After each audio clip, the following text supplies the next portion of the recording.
Que pensez-vous des bandes annonces de jeux vidéo? Ça, c'est directement en lien, puis c'est moi qui ai mis la question dedans, parce que je jasais de ça avec Dan Vulk, un de nos chroniqueurs. La bande-annonce récemment du jeu Deus Ex 2 est sortie. Puis, on avait une grande discussion sur... C'est pas une bande-annonce de jeu vidéo. Parce que zéro gameplay. Exactement. C'est une cinématique que vous nous montrez. Puis c'est encore une fois, mettons, à la Dead Island, qui a, pour moi, changé la donne puis mis quelque chose en évidence. Une bande-annonce, c'est facile de faire quelque chose de beau puis d'attrayant. Le jeu, par contre, Dead Island, si tu regardes les bandes-annonces puis tu vas acheter le jeu, t'as deux choses complètement séparées. Ça n'a rien à voir l'un et l'autre. Les bandes annonces, les cinématiques dans le jeu sont même pas aussi bons pour les 3-4 qu'il y a, sont même pas à niveau de la bande annonce.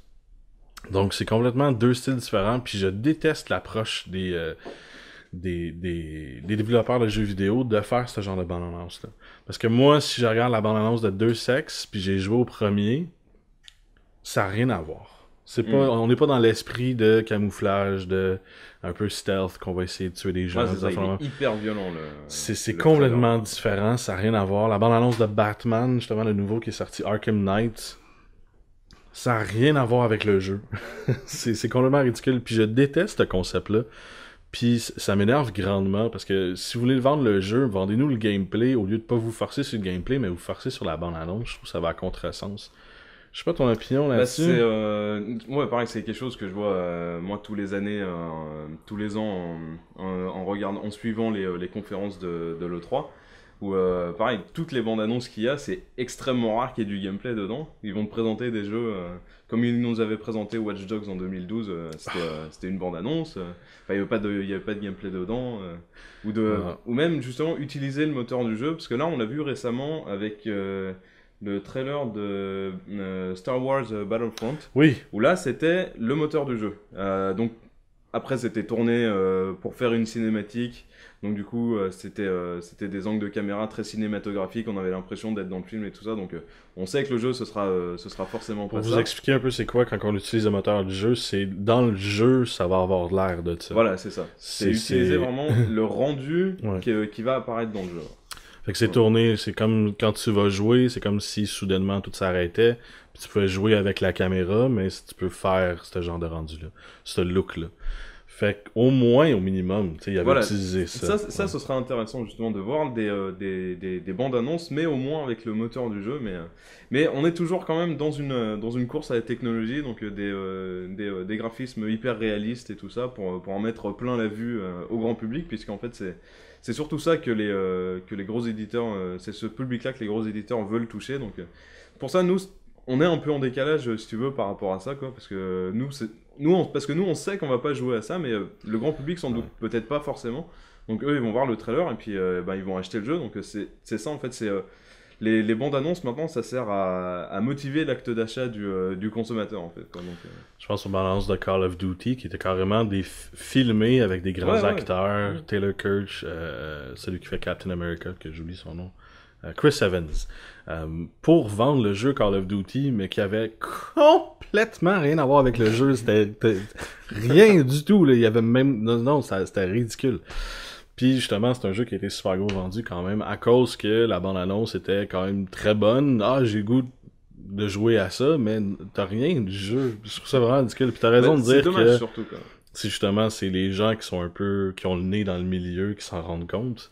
Mais je trouve ça vraiment dommage, justement, d'utiliser cet aspect de marketing-là pour essayer d'aller vendre, au lieu d'essayer de nous vendre, mettons, un démo du gameplay. Je pense à Final Fantasy VII.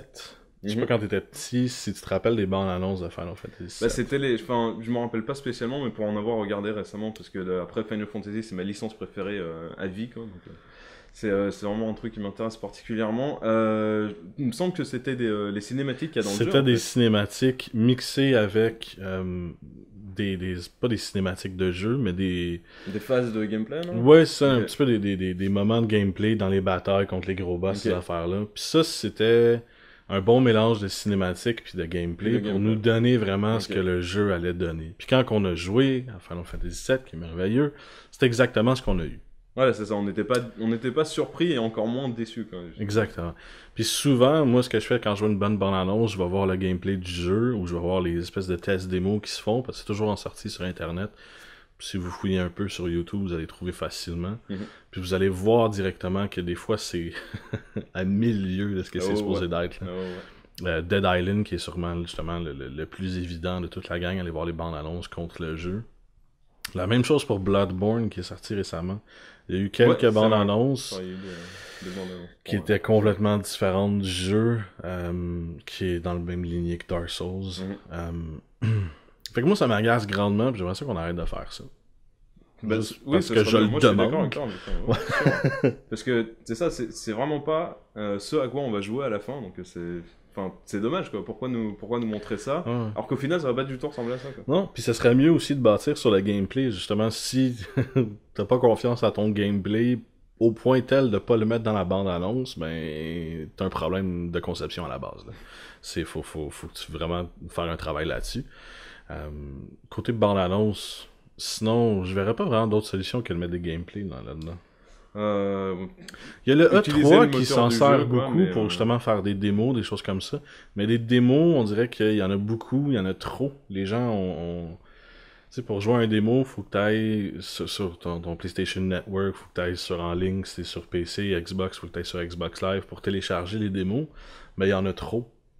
Je sais pas si t'es d'accord avec ça. On n'est pas capable d'aller fouiller dans les démos. Je veux dire, il y en a 50 000, ça, puis vous faut, les enlevez faut vraiment pas. faire son choix avant, parce que sinon on se retrouve submergé de...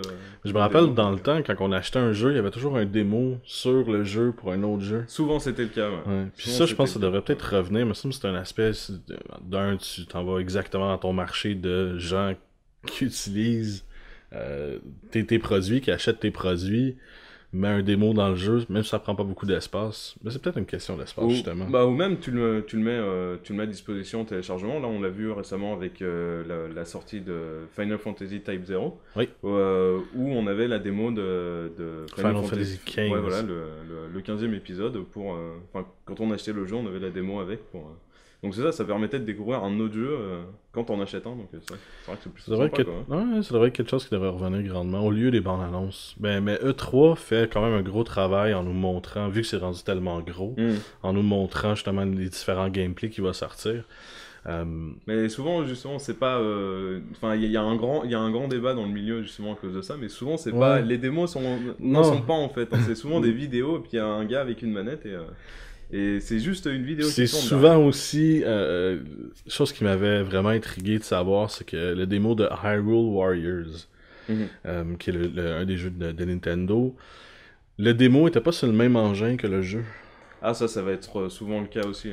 Fait que déjà là, ça nous donnait pas la donne. Quand t'as quelqu'un qui fait une démo d'un jeu, à l'E3, typiquement, c'est jamais des produits finaux, quoi. Donc du coup, ils sont toujours en train de travailler dessus, puis au bout d'un moment, ils vont se rendre compte que peut-être ils n'ont pas assez de place sur le disque, ou ils ont pas assez de... ou l'engin qu'ils voulaient utiliser est trop gros ou trop gourmand, et puis donc, du coup, ils font hop, on va rétrécir un peu pour faire ça, quoi. Mademoiselle Popcorn, prochain sujet. On reçoit Antoine. Ça va? Ça va, et toi? Merci. Ouais. Merci pour l'invitation, surtout. Ouais, pas de problème. Antoine, t'as un petit projet.